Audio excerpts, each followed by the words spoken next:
levou sobre si, e nós o reputamos por aflito, ferido de Deus e oprimido. Mas ele foi ferido pelas nossas transgressões e moído pelas nossas iniquidades.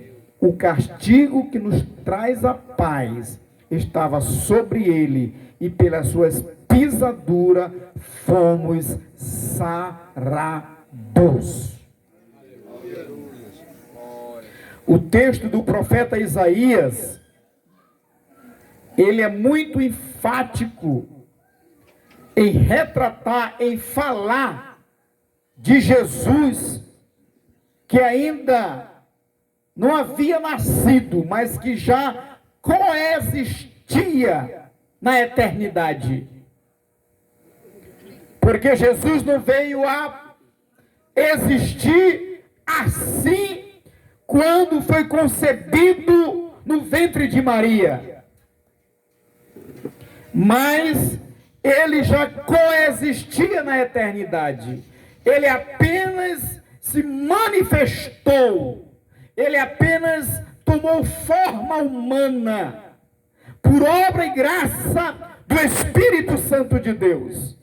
Maria teve esse grande espanto quando o anjo Gabriel visitou ela, dizendo para ela que ela tinha achado graça diante dos olhos do Senhor, e que dela nasceria o Salvador da humanidade.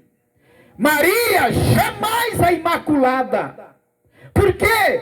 Porque a Bíblia diz no livro de Romanos, Paulo escrevendo aos Romanos, todos pecaram e destituídos ficaram da glória de Deus.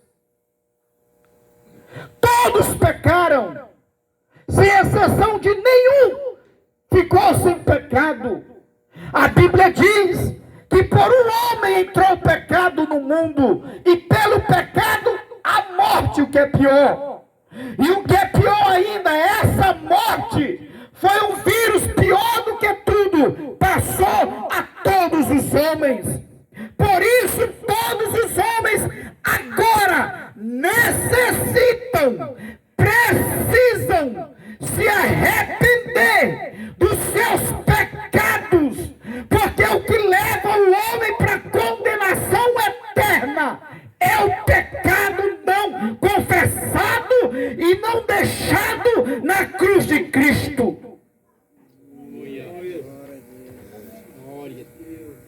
O homem pode olhar para si mesmo e perceber que ele não passa de uma folha seca, não passa de um verme, não passa simplesmente de um ser carente, dependente extremamente de Deus. Jesus já diz na sua palavra, no livro de João: sem mim nada podeis fazer.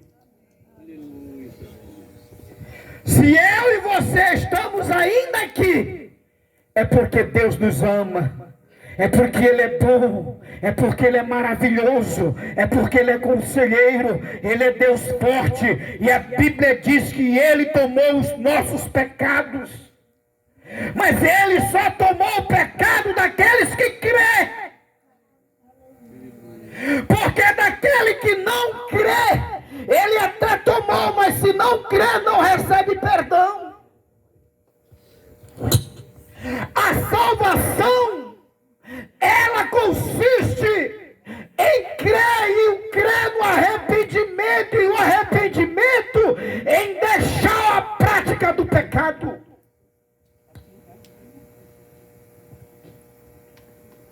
Eu deixo essa palavra do profeta Isaías, quando ele diz no 53, há 700 anos atrás, ele profetizou, ele vaticinou, ele falou do Cristo que ainda ele nem conheceu, nem saberia como era, mas ele foi revelado a ele o sofrimento de como seria Cristo aqui na terra. E ele diz no versículo 4, verdadeiramente, ele, quem? Jesus, tomou sobre si. Ele tomou sobre si. Ou seja, Senhor Osiel, Cristo foi o nosso substituto. Cristo nos substituiu na cruz. Senhor Valério, a cruz era para mim, era para você. A chibatada, a coroa, era para mim e para você. Mas a Bíblia está dizendo, ele tomou sobre si as dores, enfermidade, pecado, se fez pecado, se fez maldição. Em tudo ele foi tentado.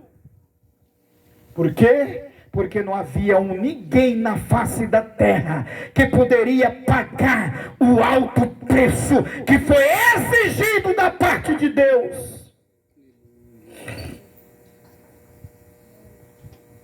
Há uma exigência da parte de Deus muito alta, muito cara, que ninguém poderia se apresentar diante dele. Mas no livro dos Salmos está escrito, no teu livro está escrito sobre mim, e aqui sacrifícios e oferta tu não quiseste, mas aqui estou eu. E quando eu vejo isso, Cristo aos 30 anos se apresenta diante de João Batista, e ele é o precursor, ele é o que vem primeiro, e ele está ali batizando no Rio Jordão. E ele, quando ele percebe, revelado pelo Espírito Santo, ele diz: eis o Cordeiro de Deus, eis o Cordeiro de Deus, que tira o pecado do mundo. Não, ele não está dizendo eis o Cordeiro da lei mosaica, porque o Cordeiro da lei mosaica, infelizmente muito crente atual ainda vive na maldição da lei. Boa parte da igreja ainda vive na lei, e lei é maldição. Todo aquele que vive na lei é maldito. Estamos na graça. Quem não está na graça está em pecado. A Bíblia diz: se não é pela graça, então estamos em pecados. E muitas pessoas, para tentarem justificar as suas pregações, começam a ameaçar os crentes, começam a amedrontar os crentes. Olha, se tu não fizer isso, se tu não der dízimo, se tu não der oferta, se tu não orar no monte, se tu não fizer isso, aquilo, outro, andar de joelho, se tu não pagar um voto, tudo isso é importante e não é descartado. Mas o que eu quero dizer é o que a Bíblia diz: o justo vive pela fé. O justo não vive de obras. O justo vive pela fé. Me prova ao contrário alguém aqui nessa plateia. A Bíblia diz lá no livro de Hebreus, capítulo de número 6, versículo de número 11: Senhor teólogo, sem fé é impossível agradar a Deus. Ah, mas eu estou chorando. Todos os dias eu estou chorando, Senhor. Senhor, Deus não ouve choro. Pedro Enéas, eu te provo que Deus ouve choro. Deus não corresponde a choro, a lamento e a murmuração. Senhor Sóstenes Rabelo Guzmão, Deus responde fé, e fé na Bíblia. Quando o homem está em crise, está em desespero, está passando pelo vale da sombra da morte, quando ele se levanta contra aquela doença e a enfermidade, e ele começa a se levantar e começa a falar, e ele diz: olha, enfermidade, hoje é o teu fim. A partir de hoje o negócio vai mudar. E muda, Por quê? Porque Deus é a favor da palavra. E tem muito crente que ainda chega a dizer assim: Pedro Enéia, a gente tem que dizer assim: Deus, faz a tua vontade. Eu entreguei na mão de Deus. Ah, é? Então fica nessa, dizendo que tu entregou na mão de Deus e não faz a tua parte pela fé, baseado na Bíblia. Esse aqui fez a fé dele baseada em um remédio. E toda cura, nenhuma, vem de remédio. Nenhuma. Toda cura vem de Deus. Porque o que faz bem para ele ser curado, não faz bem para outro. Logo ele tomou sobre si as nossas dores e enfermidade e levou sobre si, Senhora Maria. A Bíblia diz assim, que ele tomou e foi ferido de Deus. Sabe por que Deus feriu Jesus? Quem sabe? Quem sabe? Zé, se não foi incômodo para Vossa Excelência, poderia botar um pouco de água para mim? Desculpa aí a descrição. Você é o chefe do culto.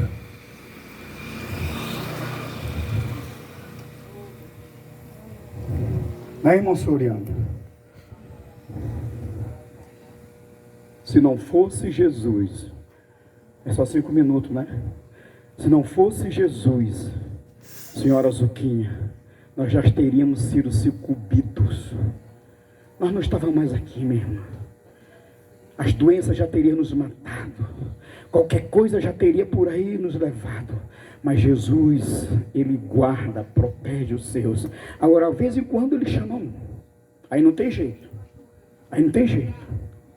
Pode orar, pode jejuar, pode fazer o que quiser. Chama o maior profeta da terra. Mas se Deus decidiu levar o pastor Henrique... Opa, não. Pastor Henrique não, Jesus. Levar qualquer um outro aí. Tu também não. Tem Fabricinho e tem Joaquimzinho. Nem eu também. Tem Cid, tem Esther e tem Silvana. Calma aí, Jesus. Segura aí também. Essa história de levar ainda, ninguém quer, né? Quem quer ir já pro céu? Levanta a mão. Irmão, o senhor já quer ir, irmão Ezequiel? O senhor vai deixar a sua esposa? Hã? Espera lá, Oh, Deus, você é corajoso, viu? Meus irmãos, eu finalizo aqui nessa noite, agradecendo a Deus pela vitória do nosso nobre irmão Osiel, pelas lutas, mas pelas vitórias. Ele é assim todo pequenininho e xoxinho, né? Mas ele é forte, forte, forte. É um vizinho, é um amigo, é um companheiro, é um homem que, desde quando fundou-se a igreja aqui no Parque Betel, ele está junto com a igreja. Está junto com a igreja, com o povo de Deus aqui.